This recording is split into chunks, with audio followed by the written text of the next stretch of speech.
For us, the believers or those people who are coming from the faith communities, we have a very strong notion of values and justice.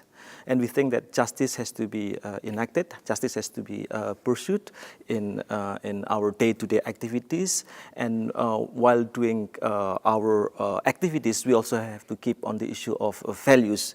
We have to keep values on the issue of how we interact with the Creator, how we interact with the environment, and how we interact with the people. Because I think the values that are emanated from the faith, from the religions, are universal. So we have to share these universal values in our day-to-day behavior, in our day-to-day work, and I think it is something that has to be promoted with any other community.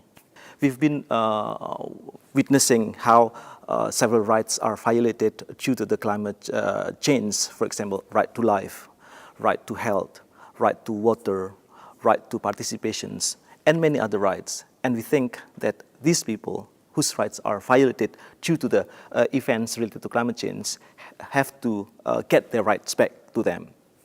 In this sense, we've been working with several other organizations in bringing the issue of climate change into the discussions of the Human Rights Council of the United Nations.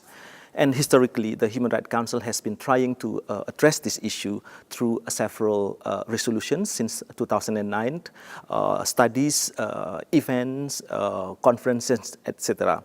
However, we feel that it is not enough.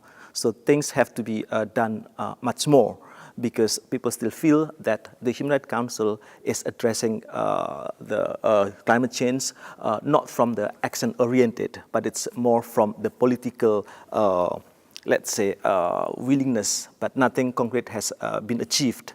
So therefore, we are trying very much to request for the Human Rights Council to start thinking about how to link the climate change with the fact that these people have to get their rights back to them.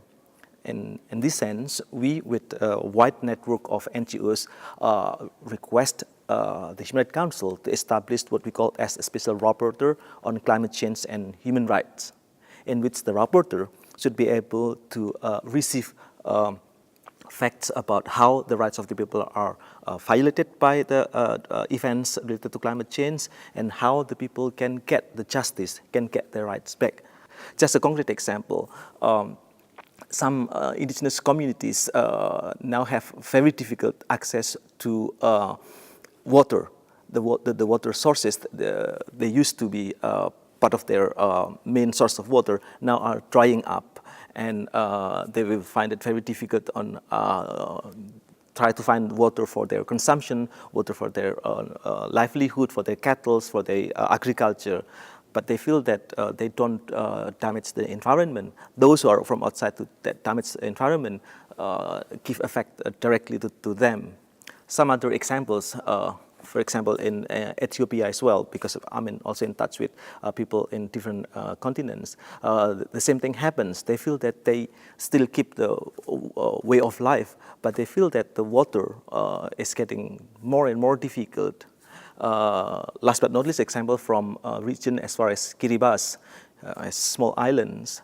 They feel that now the climate has changed radically to them, and they feel that sooner or later they have to leave their islands, their country, because the level of the sea is increasing, and the difficulty for them to cultivate their lands, the fact that their fresh water has been drying up now, and some of them even are thinking that they have to leave the country in order to survive, and they feel that they have done nothing bad to the environment, but they are the first to feel the impact of the climate change.